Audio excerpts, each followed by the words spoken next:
যখন বিছানায় ঘুমাতে যায় আল্লাহ রসুল বলছে যে স্বামী স্ত্রী যখন ঘুমাতে যাবে এক বালিশে শুবে, সুবহানাল্লাহ একটু জোরে কর, আর মুখোমুখি হওয়া শুবে, এটা হলো রসুলের সুন্নাত। আর আমরা স্বামী স্ত্রী বরাতে একটা পাটার মতো, স্বামীর কাছে পাটার মতো, স্বামী গড় দিয়ে বর দিকে পিঠ দেয়, আর বউ গড় দিয়ে স্বামীর দিকে পিঠ দিয়ে, বউ এই পেলে মুখ দিয়ে দেখে, স্বামী ওই পেলে মুখ দিয়ে দেখতেছে। ও ঠিক কথা যদি একটা বলে থাকি আমি, স্বামীর মুখের সামনে স্বামীর মুখ আর বিবির মুখ একদিকে হবে, কিন্তু এখন উল্টো দেখা যাচ্ছে স্বামীর পিঠ আর বিবির পিঠ। কথা বুঝতেছেন না বাদান? এই দুইজন দুই পাল্লে মুখ দিয়ে বাদান, স্বামী টাচ মোবাইল দেখতেছে, বিবি এইরকম করে খোট্টাইতেছে। এবার স্বামী লক্ষ্য করে দেখে, বিবি লক্ষ্য করে দেখে, স্বামী কথা বলতেছে, একটা কিস দাও। মোবাইলের মধ্যে একটা মহিলার সাথে কথা বলতেছে স্বামী। বিবি কয়, কার কাছ থেকে তুমি কিস নিবে? কিস দিচ্ছে। বউ করতেছে, তো কিস দিলে কেটে, চুপ থাক। স্বামী করতে, চুপ থাক। কয়, তুই যদি কিস নিবে পারিস, আমি আর একজনে কিস দেবো। ও এ মুহূর্তে একজনের কাছটা কিস লে, আর বউ আর একজনে কিস দেয়। বুঝে না, বুঝে না। এই দেশে গজবের মূল ফ্যাক্টরিটি হচ্ছে আপনার টাচ মোবাইল। আমার ভাইরা আমার, ভালো করে লক্ষ্য করে শুনুন, আমলের নিয়তে শুনতে হবে। আল্লাহ মানুষ জাতিকে আর জিন জাতিকে তৈরি করেছে তার ইবাদত আর তার বন্দেগী, তার দাসত্ব করবার জন্য। আল্লাহ বলে, বান্দারে আমার ইবাদত আর বন্দেগী করবে, আর আমি আল্লাহ তোমাদের জন্য রিজিক গুনে খুলে দিব। আমার ভাইরা আমার, এক একটা ফেরেশতাকে এক একটা কাজে দিয়েছে। আপনার এই যে আপনার চারজন ফেরেশতার মধ্যে একজন ফেরেশতা হলো বাদান পানি মন্ত্রী, সেটা হলো মিকাইল আলাইহিস সালাম। শুধু তিনি পানি মন্ত্রী না, তিনি রিজিক মন্ত্রী। সুবহানাল্লাহ বললেন না? আমাদের যে খাদ্যগুনি আছে, খাদ্যটা তেনার মারফতে বন্টন হয়। আমার ভাইরা আমার, আল্লাহ যদি হুকুম করে, আল্লাহ যদি হুকুম করে, মিকাইল আলাইহিস সালাম তুমি বৃষ্টি নিয়ে দাও, মেঘ গুনে নিয়ে দাও। এই মেঘটা বরিশাল থেকে টেনে নিয়ে সিরাজগঞ্জ জেলা, এরপরে উল্লাপাড়া থানায় আপনার মাঝখানে তুমি বৃষ্টি বর্ষিত করো। আল্লাহ হুকুম দেয়, আর মিকাইল আলাইহিস সালাম বৃষ্টি নিয়ে বিন্দু বিন্দু করে বাদান এই জমিনের মধ্যে ছড়িয়ে দেয়। এই বৃষ্টি যখন জমিনে পড়ে, এই মরা জমিনটা বাদান আপনার ফসল ফলে, ওখান থেকে বাদান দান হয়, ওখান থেকে বিভিন্ন ধরনের খাদ্য দ্রব্য হয়। আল্লাহ বলল, দুনিয়ার মানুষেরা আমি আল্লাহ তোমাদের রিজিক দিব, আমার রিজিক খাইবে, আর আমি আল্লাহ আমার ইবাদত বন্দেগী করিবে। চিল্লে এখন মারহাবা। আল্লাহ বলে, বান্দায় আমার রিজিক খাও, শয়তানের মন জোগাও, একদিন তুমি যাইবে জাহান নামে। আমার বান্দারে আজরাইল আসিয়া যেদিন ধরিবে, হায় হায় আজরাইল আসিয়া যেদিন ধরিবে, আল্লাহর বান্দারে আজরাইল আসিয়া যেদিন ধরিবে। আল্লাহ আজরাইল আলাইহিস সালাম মালাকাল মউত যখন সামনে এসে যাবে, আসমানে মাথা রাখবে আর জমিনের মধ্যে বাদান পা রাখবে, পা রাখিয়া এই মানুষটার রুহুটা বাদান কবজ করবে। আমরা যেমন ছোট্টবেলা দেখছি বাদান শালুক তুলতে গেছি, শালুক তুলছি কিনা? ছোটবেলায় যখন এমন খেতে, আমি কিন্তু শালুকও তুলছি। শোনেন, এক সময় জীবন বাঁচতে শালুক আর গেছু আর ফ্যান খায়া, কথা কন, আর সিনের বাপ। আর এখনকার ছেলেরা তো চেনেই নেই, মানে এগুলো বিলুপ্ত হয়ে গেছে। আমরা যখন পেটের ক্ষুধা নিবারণ করবার জন্য যখন শালুক তুলতে গেছি, পানা আছে উপরে তার ধরছি, দরিয়া বাদান ডুব দিছি, ডুব দিয়ে আপনার এই 5টা আঙ্গুল তলা আপনার ওই শালুকের মধ্যে বাদান ঢুকো দিয়ে যখন পা বাজাইয়া টান দিছি, পট পট করে উঠছে। এর মানে হলো সব জংশন বাদান আপনার নষ্ট হয়ে গেল, ছিন্ন বিচ্ছিন্ন হয়ে গেল। মালাকাল মউত আজরাইল আলাইহিস সালাম, মালাকাল মউত এসে যখন আপনার শরীরের মধ্যে বাদান থাপা দিবে, শরীরের সব জংশন গুনি বাদান ছিন্ন বিচ্ছিন্ন করে ফেলবে। চিল্লে এখন ঠিক কিনে? মানুষ যখন মারা যাবে এই মানুষটা বুঝতে পারে আমি মারা যাব, আপনার মালাকাল মউত এসে জংশন গুনি তার গুনি বাজান আপনার ছিঁড়ে দিবে, তখন হাতটাও নড়াতে পারবে না, নখ নড়াতে পারবে না, কারণ লোকটা মারা যাচ্ছে, লোকটা কিন্তু বাজান বুঝতে পারবে আজরাইল আইসা গেছে, লোকটা কিছু বাজান বুঝতে পারবে। ছেলে কানবে, মেয়ে কানবে, সব মানুষ হাউমাউ করে কানবে, কিন্তু লোকটা সব কিছু শুনতে পাবে, বুঝতে পারবে, কিন্তু ভাষা দিয়ে বাজান বুঝাইতে পারবে না। চিল্লে এখন ঠিক কিনে লা ইলাহা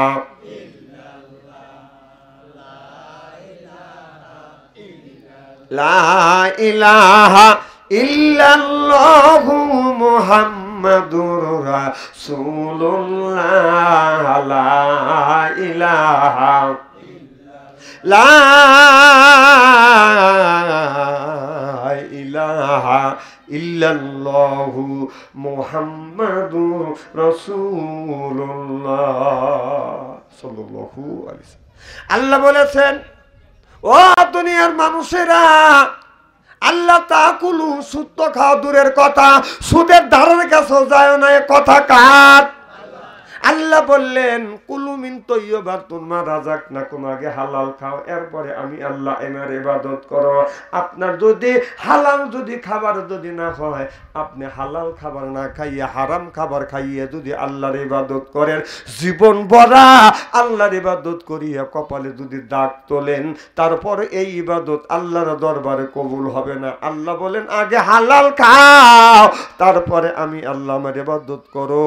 আল্লাহ বলছেন কুলু মিন তৈয়বাতুন মা রাযাকনাকুম, আগে তুমি হালাল খাও এরপরে ইবাদত করো। এখানে কিন্তু আল্লাহ বলে নাই আগে ইবাদত করো তারপরে ধীরে ধীরে তুমি হালাল খাও, এই কথা বলে নাই। আল্লাহ বলছে আগে হালাল খাও তারপরে তুমি আমার ইবাদত করো, ওই ইবাদত আল্লাহর দরবারে কবুল হয়ে যাবে। চিল্লাইয়া কোন মারহাবা। আজকে আমাদের ইবাদত কবুল হয় না কেন? এই যে তীব্র গরম, আপনার বিশ্ব রটে গেলে মনে হয় আগুনের ফুলকি উঠতেছে, কথা বুঝতেছে? যারা এই বিশ্ব রোড দিয়ে নড়াচড়া করতেছে, হাঁটতেছে, 10টা মিনিট একটা লোক আধা ঘন্টা বিশ্ব রোড দিয়ে হাঁটতে পারে না, মনে আগুনের ফুলকি উঠতেছে। এটা হলো গজব, এটা গজব। আমার ভাইরা, আমার জীবনে আমার বয়স এখন প্রায় 60 বছর চলছে। 60 বছর আমার জ্ঞানের থেকে এ পর্যন্ত এত তাপ আমি বাংলাদেশে দেখিনি। আপনারা দেখছেন কিনা জানি না, তাহলে বুঝতে হবে এটা আল্লাহর গজব হচ্ছে। কারণ আল্লাহ সাথে না ফারমানি করছি, আল্লাহ যেটা নিষেধ করছে এটা শুনতেছি না, যেটা আল্লাহ আদেশ করছে এই গুণে বাজান করতেছি না, বিদায় আজ আমাদের কাছে বাজান গজব আসতেছে। ছোট্টবেলায় দেখছি আপনার বৃষ্টি হয় না, ও না বৃষ্টি বৃষ্টি নাই, আপনার দাদা আমার দাদা আপনার বাবা আমি নিজে দেখছি মাঠের মধ্যে যাবার দাম 2 রাকাত নামাজ পড়ছে, নামাজ পড়িয়া এইরকম করে আল্লাহর কাছে হাত তুলে মোনাজাত করছে আর বলছে আল্লাহ বৃষ্টি যদি না দাও এই জমিনে ফসল হবে না, ফসল যদি না হয় আল্লাহ কি খাবো, কি খাইয়ে তোমার ইবাদত করব। আল্লাহ যতক্ষণ পর্যন্ত তুমি বৃষ্টি দিবে না এতক্ষণ পর্যন্ত আল্লাহ তোমার দরবার থেকে আমরা হাত নামাবো না।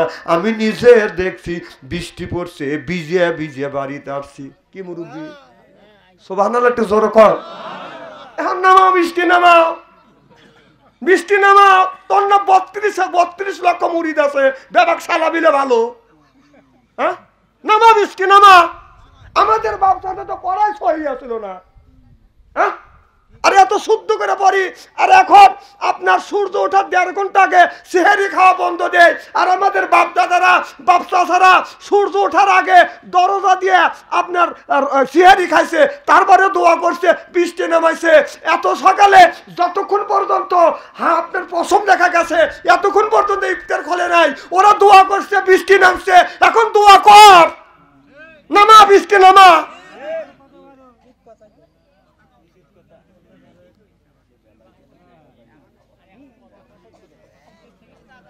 কি কথা কি অবাস্তব বলতেছি নাকি?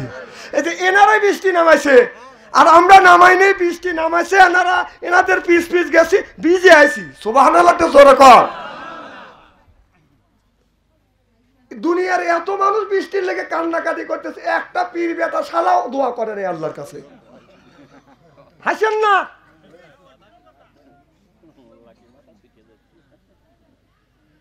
হাসেন না। ওর একটা ব্যবসা আছে, ও জানে যে দুনিয়া সবকিছু না থাকতে পারে, কিন্তু ওর দরবার ঠিক আছে। তুমি খাও না খাও, তোর মিয়া বিয়ে দিতে পারলি না পারলে ওটা ওর দেখার নাই। ওর কাছ দে, ও খাবে, পেটটা গরুর আপনার গোরস্থান বানাইবি। কোথাও স্ত্রী করে ধুয়ে যাবো আমি আজকে। আবার পীর সাহেবের কাছে গেলি মোসবা করে, খালি হাতে করো না। হ্যাঁ, কথা কি অবাস্তব বলতেছি? তোর বাপের টাকা, হ্যাঁ, খালি হাতে করবে না, তুই টাকা জমা রাখছিস। আল্লাহ বলছে কুলুমিন তয়্যিবাতুন মা রাযাকনাকুম, আগে হালাল খাও তারপর ইবাদত করো। তোর যে মুরিদ আছে, ওই মুরিদ 3 লক্ষ টাকা কিস্তি তুলছে, কিস্তির টাকা তোক দিছে, এইগুলো খাসিস, তোর সব কিছু নষ্ট হয়ে গেছে। না এখন তো ঠিকই কবি।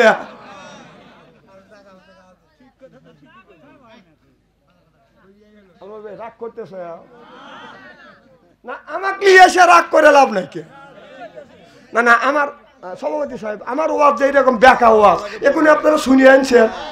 আমার ওয়াজ কি শোনেন নাই? তাহলে আমি বাঁকা বাঁকা কথা বলি, এখানে শুনছেন। তো এখন বাঁকা কথা বলিয়া, যে বাঁকা কথা শোনার লেগে বাচ্চা আনতে রেখেছি, যে বাঁকা কথা বললে আবার কুসু মুসু করো কে? আমি কি কোরআন হাদিসের বাইরে কথা বলতেছি নাকি?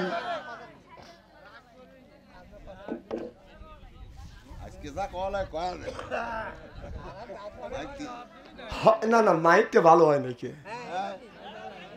না না, মাইক এলাকার কয়ালাম নাই, কেউ ওর ক্ষমতা নেই আর পাওয়ার বাড়ায়।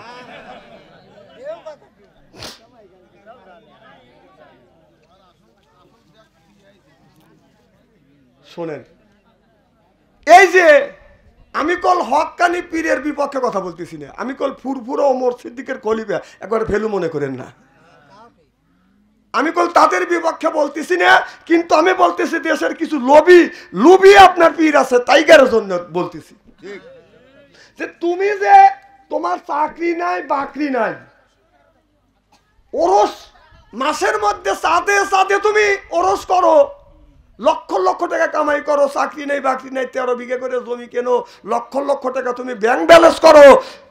এরপরে তোমার যে একটা মুরিদ আছে, এই মুরিদের 5টা মেয়ে আছে, একটা মেয়েও টাকার অভাবে বিয়ে দিবার পারতেছে না। একটা দিনে তো তোকে দেখলাম না যে আমার একটা মুরিদ আছে, তার মুরিদের মেয়ে 5টা আছে, একটাও টাকার অভাবে বিয়ে দিবার পারতেছে না। কোনো পীর সাহেব তো জীবনে দেখলাম না যে কোটি কোটি টাকা তুমি কামাই করলে, কোনো দিনে তো দেখলাম না যে তোর 5টা মেয়ে বিয়ে দিবার পারতেছি না, 2 লক্ষ টাকা দেবো তোর 2টা মেয়ে বিয়ে বিদায় কর। একটা পীর সাহেব দেখছেন? ও করে পেট ভরে না, বুঝে না। আজকে বুঝো চাইরে দেবো আমি।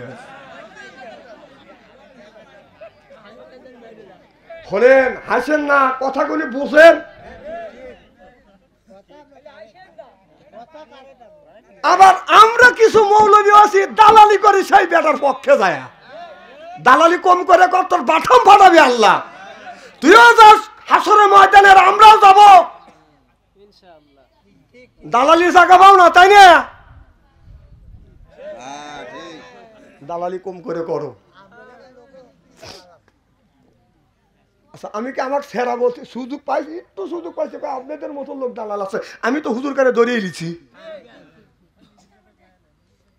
না, নিজেরটা বলিলেন।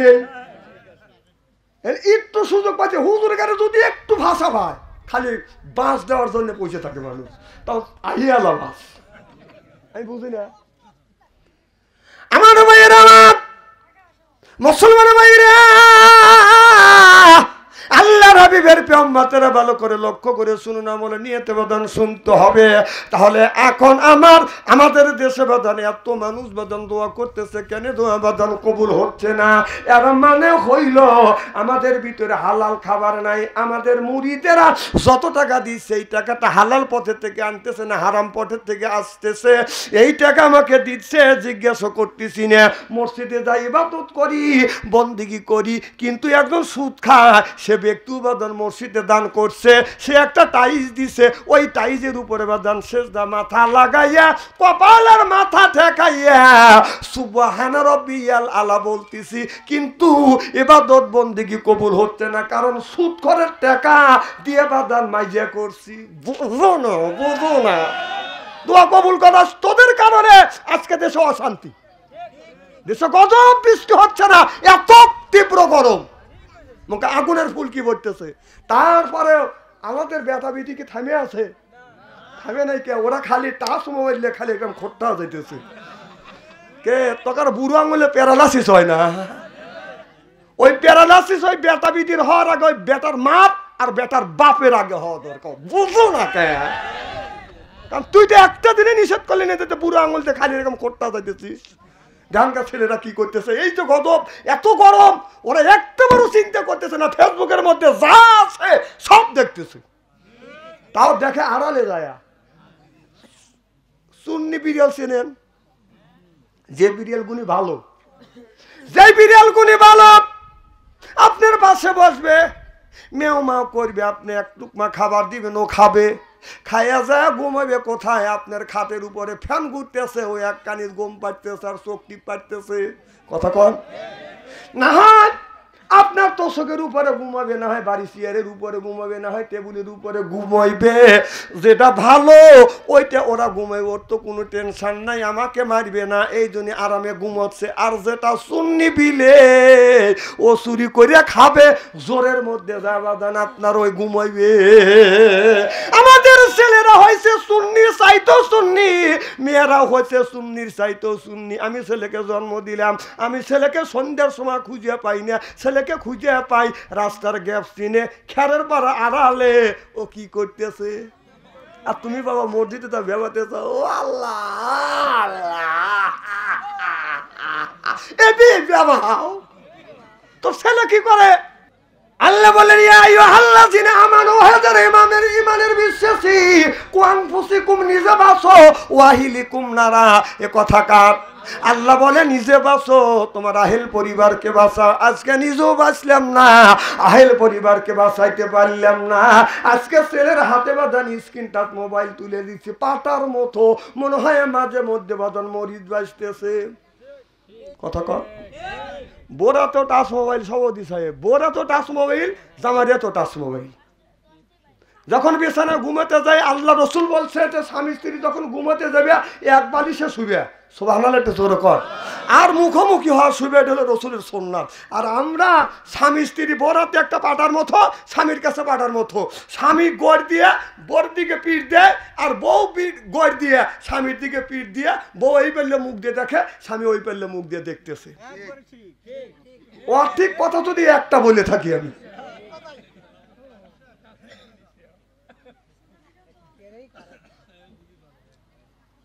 হুজুর জানে কেন করে? হুজুর শোনে না, হুজুর জানে কেন করে? হুজুর তো হয়ে দেয় না, না হুজুর কানা না। তবে আমি কল বাথম মোবাইল দিয়ে লড়াচড়া করি। একটা লোক কোনোদিন বলতে পারবেন না বাদশা আনসারি টাচ মোবাইল ইউজ করছে, করি নেই, করবো না। আমার আল্লাহ তো আছে ভাই, বালিশের নিচে দেখলেও থাকলেও তো একজন চোখে পড়বে, আমার লাতে বুদ্ধি তো চোখে পড়বে। আমি করি না, এগুলি বুঝি না। একজন রিং দিলি তাও আমি বুঝবো না যে কোনটা টিভি দিলি দিছি ববি। কথা কি বুঝতেছে? আমি ওই দিকে যেতে চাই না। টাচ মোবাইল নেবো, স্বামীর দিকে পিঠ দিছে, রসুল বললে মুখোমুখি হয়েছ, কিন্তু এরা হয় পিঠে পিঠি। কথা বোঝেন না রে? স্বামীর মুখের সামনে স্বামীর মুখ আর বিবির মুখ একদিকে হবে, কিন্তু এখন উল্টো দেখা যাচ্ছে স্বামীর পিঠ আর বিবির পিঠ। কথা বুঝতেছেন না বাদান? এই দুইজন দুই পাল্লে মুখ দিয়ে বাদান, স্বামী টাচ মোবাইল দেখতেছে, বিবি এইরকম করে খোঁটাইতেছে। এবার স্বামী লক্ষ্য করে দেখে, বিবি লক্ষ্য করে দেখে, স্বামী কথা বলতেছে, একটা কিস দাও। মোবাইলের মধ্যে একটা মহিলার সাথে কথা বলতেছে স্বামী। বিবি কয় কার কাছ থেকে তুমি কিস নিবে? কিস দিচ্ছে। বউ কইতেছে তো কিস দিলে কেটে, চুপ থাক। স্বামী কইতে চুপ থাক। কয় তুই যদি কিস নিবার পারিস আমি আর একজনে কিস দেবো। ও এই মুহূর্তে একজনের কাছ থেকে কিস লে, আর বউ আর একজনে কিস দেয়। বুঝে না, বুঝে না। এই দেশে গজবের মূল ফ্যাক্টরিটি হচ্ছে আপনার টাচ মোবাইল। আমার ভাইয়ের আমার ওই দিকে যেতে চাই না। আগেকার আল্লাহর ওলিরা ছিল বাদান, তারা আল ইলহাম লাইসে বিহুজ্জা বিনে তারে আল্লাহর সাথে বাদান তাদের যোগাযোগ থাকতো, পরামর্শ থাকতো। আর নবীদের কাছে রসুলদের কাছে বাদান আপনার ইলহাম আসছে, আপনার ওহী আসছে। নবীর কাছে যখন ওহী আসছে, জিবরাইল আলাইহিস সালাম কোনটা বাজাতে বাজাতে আসছে, মুহাম্মদ হাইগিবনা গোপ্তা তানা গোপ্তা জিবরাইল, জিবরাইল হাইগিবনা গোপ্তা তানা গোপ্তা রব্বুল জলিল। মারহাবা তো বললেন না। আর নবী রাসূল নাই, এখন বাদান ইলহাম হচ্ছে বাদান, এখন ইলহাম আছে। আল্লাহর যদি করি ইচ্ছা হয় তার ওলি বান্দার সাথে কথা কয়, আর ওলি বান্দার যখন ইচ্ছা হয় আমার মাওলার সাথে কথা কয়। চিল্লে এখন মারহাবা। তাদের মোবাইল লাগে না, টেলিফোন লাগে না, এ বাদান বিনে তারে তাদের সাথে বাদান যোগাযোগ হয়। এখন আল্লাহর ওলি যারা বাদান তারা বেশি চাষটালে যায় না। এখন আল্লাহ রসুল বলেছে এই দুনিয়ার ভিতরে সবচাইতে নিকৃষ্ট জায়গা হলো হাট বাজার, সেইটি হলো বাদান একটা চা স্টল। চা স্টলে গেলে কি আলাপটাই হয় না, কোন কি আলাপটাই হয় না। কিছু লোক আছে, কিছু হাজি আছে, হজ করে আসছে গ্রামের মধ্যে, বাজারের মধ্যে যদি 10টা চা স্টল থাকে, 10টা চা স্টলে বসবে, ওই চা স্টলে বসে চা খাবে। খায় আসার সময় আর এক চা স্টলে যায়, একজন বলতেছে ভাই 1 কাপ চা দাও, আর একজন বলতেছে খালি 1 কাপ, আমার লাগে অর্ডার দিলে না, হা হা হা হা হা। ওই যে পরেরটা খাইতেছে। হ্যাঁ, ও লোকটা হালাল খাওয়াবে কি হারাম খাওয়াবে, ও হা হা হা করে খাবে। যতগুলি চা স্টল আছে প্রত্যেকটা চা স্টলে বসবে আর চা খাবে। মানুষ যে কথা বলবে ওই কথার মাথা খায়া ওনে জর্গা বাধা দিয়ে চলে আসবে। এইরকম হাসি, এইরকম লোক আছে না নাই?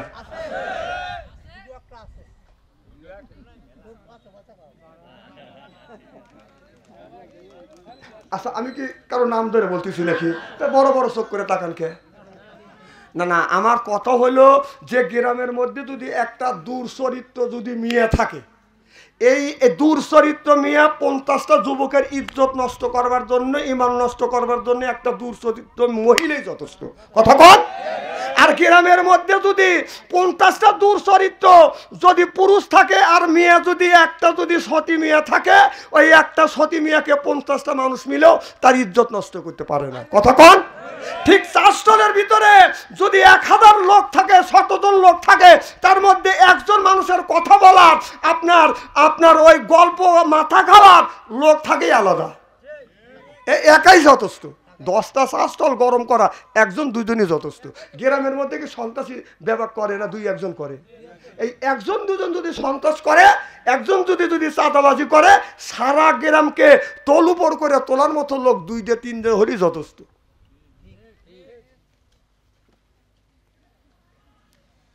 আমার ভাইয়ের আমার কি খারাপ লাগতেছে নাকি? নারায়ণ তাকবীর। চলবে তো ইনশাল্লাহ।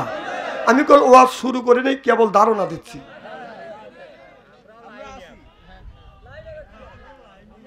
আমার ভাইয়ের আমার মুসলমান ভাইয়ের আল্লাহর হাবিবের উম্মতেরা ভালো করে লক্ষ্য করে শুনুন, বলে নিয়তে বাদান শুনতে হবে। আল্লাহ বললেন, ও দুনিয়ার মানুষেরা নিজে বাঁচো, তোমার আহেল পরিবারকে বাঁচাও। এখানে আল্লাহ বলতেছে কুআনফুসিকুম, নিজে বাঁচো, আহিলিকুম নারা, তোমার আহেল পরিবারকে বাঁচা। আপনি নামাজ পড়তে যাবেন, আপনার ছেলেকে বলবেন বেটা চলো নামাজে যাও। আমার ভাইয়ের আমার, আপনি একজন হাজি, আপনি হজ করে আসছেন, আজান যখন দিচ্ছে তখন আপনি আস্তে করে উঠে যাচ্ছেন, আস্তে করে দরজা খুলছেন, কারণ ছেলে 3:30 পর্যন্ত বাদান ফেসবুকের মধ্যে যাইতেছে। আপনার ছেলে কেবল কাঁচা ঘুমাইছে, যদি জোরে করে কাশি দেন তাহলে আপনার ছেলের ঘুম নষ্ট হয়ে যাবে। একটা বারের জন্য কি চিন্তা করলেন না? আল্লাহ বলে নিজে বাঁচো, তোমার আহেল পরিবারকে বাঁচা। আপনি ওযু দিয়ে কাশি না দিয়ে টুক করে মসজিদে গেলেন, কোন জ্ঞানে কোন বিবেকে আপনার ছেলেকে নামাজের তাগিদ দিলেন না? কোন জ্ঞানে আপনি দিলেন না? আল্লাহ বলে নিজে বাঁচো, তোমার আহেল পরিবারকে বাঁচাও। ও নিজে বাঁচার জন্য রাস্তা খুলতে চাও, আর ছেলেকে দোজকে দেওয়ার জন্য ওখানে কাঁদতে চাও না? হ্যাঁ,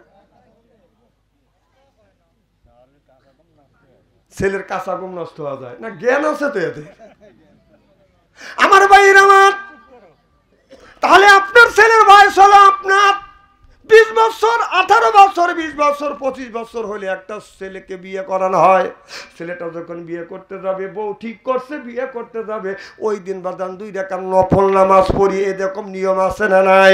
কারণ আল্লাহর ওলিরা বলেছেন মানুষের মনটা যখন বাদান ফেরেশ থাকে, ফেরেশ মন নিয়ে ইবাদত করলে এই ইবাদত আল্লাহর দরবারে বাদান কবুল হয়ে যায়। এর মানে হচ্ছে আমরা ইবাদত করবার সময় আমাদের মন চলে যায় বাদান মোহনপুর বাজারে, কথা বুঝতেছেন না? বা আপনি নামাজ পড়তেছেন, আল্লাহু আকবার, আলহামদুলিল্লাহি রাব্বিল আলামিন, আল্লাহ তোমার প্রশংসা করতেছি, আপনার এই প্রশংসা করতেছেন আর সূরা ফাতিহা বলতেছেন, প্রশংসা করতেছেন, মনটা চলে গেছে মাঠের মধ্যে। আলম জানি আপনার মাঠের মধ্যে, আপনার মনটা মাঠের মধ্যে থেকে বদান ধরিয়ে আনবে। আর আপনি যখন বলতেছেন আলহামদুলিল্লাহি রাব্বিল আলামিন আর রহমানির রহিম, আল্লাহ তুমি তোমার বান্দার উপরে তুমি রহমত বর্ষিত করো, এই কথা মুখ দিয়ে উচ্চারণ করতেছি, মনটা চলে গেছে উল্লাপাড়া বাদান বাজারে, ওই মনটা বাজার থেকে ধরিয়ে নিয়ে নামাজে দাঁড় করান। আবার যখন বলতেছেন আপনার মালিক ইয়াউমিদ্দিন, আল্লাহ এই আখিরাতের আদালতে এই মানুষের ভালো মন্দর বিচার করবে, আপনার মন চলে গেছে উল্লাপাড়া বাজারে, মার্কেট করতেছেন, মাছ কিনতেছেন, তরি তরকারি কিনতেছেন, মন ওখান থেকে ধরে নিয়ে এসে নামাজে আবার সেট করা লাগবে। আপনি নামাজ পড়তেছেন, এরপরে ঘরের মধ্যে থেকে বিবির টিপির মধ্যে থেকে ছেলের সিডি, আপনার তাজমহলের মধ্যে থেকে গানের আওয়াজ বেশি আসছে, রূপে আমার আগুন জ্বলে, কান গেল তোর গানের তালে, নামাজ গেল তোর রসাতলে, আল্লাহর কোরআন কি যে বলে, টিভি বন্ধ করতেই বলে, সিডি বন্ধ করতেই বলে, খুশু খুশু খুশু মনে নামাজ পড়ো মসজিদে।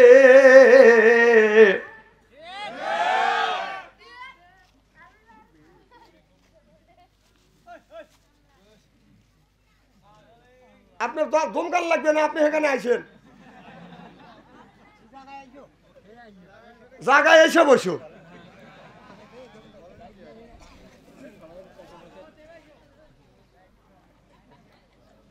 এখন কাজ কামও কম, যতই তাপ হোক। আজকে ও অনেকক্ষণ করলি কি অসুবিধা আছে নাকি? আচ্ছা, নারায়ণ তাকবীর। আমার ভাইরা,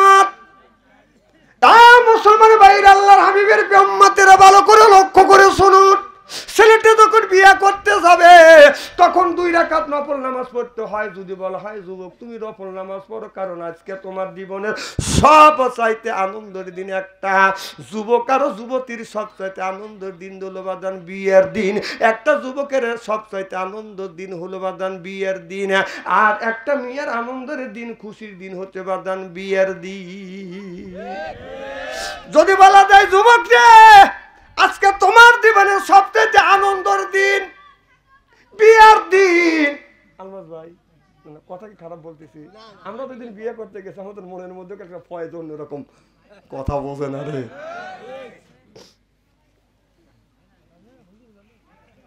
হুজুর মানুষ কি বেটা চাওল না, হে কি বিয়ে করে নাই?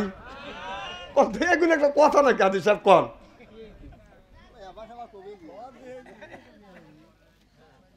এই জন্য আল্লাহ 2টা জাতি পাঠাইছে, সেটা হলো নারী আর পুরুষ। সুবহানাল্লাহ কন। এটা জোড়া জোড়ায় পাঠাইছে কে? আল্লাহ।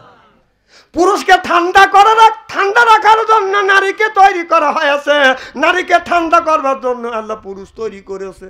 সুবহানাল্লাহ কয় না রে? এটা নিয়ামত কার? নবীর কাছে জিজ্ঞাসা করলেন, ইয়া রাসূলুল্লাহ, ইয়া হাবিবাল্লাহ, আল্লাহ জান্নাতের মধ্যে অনেক নাজ নিয়ামত দিবে, আমরা কোরআন হাদিসে শুনছি, আপনি বলেছেন ও নবীজি আল্লাহ আপনার জান্নাতে কোন নিয়ামত কি দুনিয়ায় দিবে? আল্লাহ নবী বলেছে, ও আমার সাহাবীরা তোমরা কান পেতে শুনে রাখো, জান্নাতে নিয়ামত আল্লাহ একটা জিনিস দিয়েছে, সেইটা হলো স্বামী স্ত্রীর মোহাব্বত। চিল্লায়া কোন মারহাবা। স্বামী হলো বিবির জন্য বিবি হলো স্বামীর জন্য।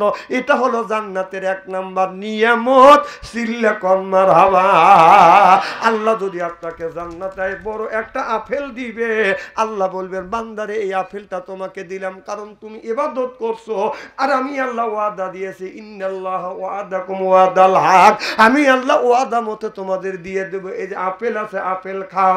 বান্দা যখন আপেল হাত দিবে, আপেল ফাইটে যাবে, সুন্দর একটা বউ বের হবে। সুবহানাল্লাহ বললেন না? এবার আল্লাহ বলবেন, বান্দা বলবে আল্লাহ আপেল আপনি দিলেন, আপেলের মধ্যে সুন্দর একটা বউ পাইলাম। আল্লাহ বলে বান্দারে এই দুনিয়ায় কোন ব্যক্তি যদি জুতো কিনতে যায় মোজা ফ্রি পায়, এরপরে আপনার প্লেট কিনলে চামচ ফ্রি, বিয়ে করলে শালি ফ্রি, আপনার আপেল পাইলে হুর ফ্রি। সুবহানাল্লাহ কোন?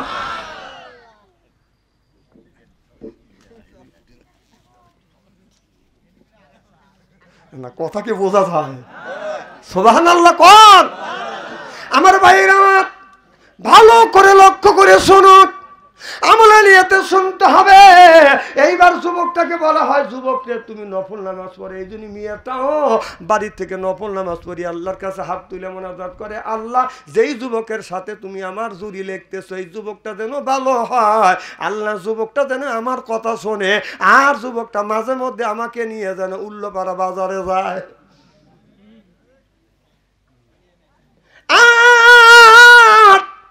যুবক মনে মনে চিন্তা করে, আল্লাহ যে মেয়ের সাথে তুমি আমার জুরি লেখছো এই মেয়েটা যেন পর্দাশীল হয়, নামাজি হয়। কথা বুঝতেছেন না? নামাজ পড়ে আল্লাহর কাছে মোনাজাত করে। ওই দিন যদি বলা যায় যুবক তুমি 2 রাকাত নফল নামাজ পড়ো, যুবক বলে নামাজ পড়া জানি না, মসজিদের ইমাম ডাকিয়ে এনে নফল নামাজ পড়ায়। এত বড় হলে নামাজ পড়লে না, আল্লাহর হুকুম মেনে চলো না, শয়তানের পথ ধরে অন্য রাস্তায় গেলে, শয়তানের পথ ধরে অন্য রাস্তায় গেলে কি করে পাবে তুমি ক্ষমা? কি করে তোমাকে করিবে ক্ষমা? আল্লাহ কি করে তোমাকে করিবে ক্ষমা? এ যুবক, তোমার বয়স হয়ে গেছে, বিয়ে করতে যাবে, এখনো তুমি নামাজ পড়লে না, নামাজ পড়া জানলে না। বলা যায় না যুবক কখন জানি কারিমুল মউত এসে যায়। সব জিনিসের সিরিয়াল আছে কিন্তু মরণের বাদান সিরিয়াল নাই। বড় ভাই জন্ম নিছে, তারপরে মেজো ভাই, তারপরে সেজো ভাই, তারপরে ছোট ভাই, এটার সিরিয়াল আছে কিন্তু মরার বাদান কোনো সিরিয়াল নাই। সিল্লে এখন ঠিক কিনে এ যুবক বলা যায় না মালাকাল মউত আজরাইল কখন আসবে, আসমানে মাথা রাখবে, জমিনে পা রাখিয়ে আপনার আমার রূহটা বাদান কবজ করিবে। ওই কবি বলেছে আপনার ওই লোকটার মরণের সময় 7 সমুদ্র পানি যদি কণ্ঠের মধ্যে ডালা যায়, মনে হবে এইমাত্র পানি খাইছে, আবার পানি পিপাসা লাগছে, কিন্তু পিপাসা বাদান নিবারণ হবে না। কবি বলে হাতে দরিয়া গাছে বাসা তালে মা, হাতে দরিয়া গাছে বাসা তালে মা, সরপতে দিদারে বাইয়া আবলু বে মা বুবে মা। কবি বলেছে 7 নদীর পানি যদি কণ্ঠের মধ্যে জ্বালা যায়, মরণের সময় ওই মানুষটার পিপাসা নিবারণ হবে না। আল্লাহ নবী এই জন্য বলেছে তোমাদের ঘরটাকে কোরআনে দুর্গ বানাও, হাদিসের দুর্গ বানাও। এরপরে এই জন্য আল্লাহ বলেছে ইবাদতের দুর্গ বানাও, তা না বানাইয়া আজকে আমাদের ঘরটা বানিয়েছে ইবাদত সুদের দুর্গ, ঘুষের দুর্গ, টিপির দুর্গ, সিডির দুর্গ, গানে গানে গানে গানে সুদে সুদে সাজালে বাড়ি, যেদিন আসিবে খাটনি তোমার বাড়ি। অর্থাৎ মসজিদের পালকি বুঝতেছেন কিনে, গানে গানে সুদে সুদে সাজালে বাড়ি, যেদিন আসিবে খাটনি তোমার বাড়ি, আজরাইল এসে নিবে জান টেনে, সেদিন জানাজা হবে তোমার বাড়ি। এ যুবক, আজরাইল যখন আসবে আসমানে মাথা রাখবে, জমিনে পা রাখিয়া রুহটা যখন কবজ করিবে, তখন যদি বলা যায় আজরাইল এই বছর আসো না, আগামী বছর আসো, আমি তোমাকে 10,000 টাকা ঘুষ দিলাম, আপনারা বলুন আজরাইল আলাইহিস সালাম মানবে? ওই দিকে যেতে চাই না। আল্লাহ বললেন কু আনফুসিকুম, নিজে বাঁচো, ও আহিলিকুম নারা, তোমার আহেল পরিবারকে বাঁচাও। তাহলে আল্লাহ বললেন নিজে বাঁচো, তোমার আহেল পরিবারকে বাঁচাও। নিজে বাঁচার জন্য নামাজ পড়ি, নিজে বাঁচার জন্য রোজা রাখি, নিজে বাঁচার জন্য পর্দা করি, কিন্তু আমার মেয়ে জাহান্নামী হয়ে যাচ্ছে সেই চিন্তা করি না, তাকে বাঁচাচ্ছি না। ছেলে জাহান্নামী হয়ে যাচ্ছে সেই চিন্তা করতেছি না। ছেলের হাতে স্ক্রিন টাচ মোবাইল বাজান তুলে দিয়েছি, কথা কে বুঝতেছেন? ছেলে যাইয়া খালি ফ্রি ফায়ার খেলতেছে, কথা কয় না? আরে জুয়া খেলা, আগে জুয়া খেলছে তাস দিয়ে, এখন জুয়া খেলে মোবাইলের মধ্যে, কথা বোঝে না রে। না না, একটা অবাস্তব কথা বলি না। হ্যাঁ, এই দান্দাই গড়ে তার তো ওয়াজ আগেরটা বলে দিবের পারেন নাই, স্লিপ করেন নাই যে এই ওয়াজ বাদ দিয়ে খালি কবরের ওয়াজ করেন। কবরের ওয়াজ আমি জানি না, কবরের ওয়াজ যে মৌলবী জানে ওই মৌলবী ক্লিয়ার ওয়াজ করে। কবরের ওয়াজ না, মরে গেলে এই দুনিয়ার থেকে ভালো কাজ করে কবরে শান্তির থাকা লাগবে, এই ওয়াজ করা লাগবে। কবরের মধ্যে গেলেই তো ভালো কাজ করলে জান্নাতি, আর খারাপ কাজ করলে খালি গুতনি। ভালো কাজ করা লাগবে কোথা থেকে? দুনিয়ার থেকে। সুবহানাল্লাহ জোরে কন। আমার ভাইয়েরা, এই বাচ্চারা ও খেলতেছে, ওর মাও আসে না, ওর বাপও আসে নাই। এনে জালসা হচ্ছে, ওর মা বাপ বলতেছে যে বাচ্চা আনসারি আইসে, যা ডিস্টার্ব করে গা। ওর বাপ আর মার আমি ঘুম পাড়তেছে এখানে যা। ওর বাপ যদি আসতো, ছেলে যদি থাকতো, ছেলে কাছে বসেতো, আর মা যদি থাকতো, ওই মেয়েটাকে কাছে নিয়ে বসে থাকতো। আমি এগুলি চিনি না।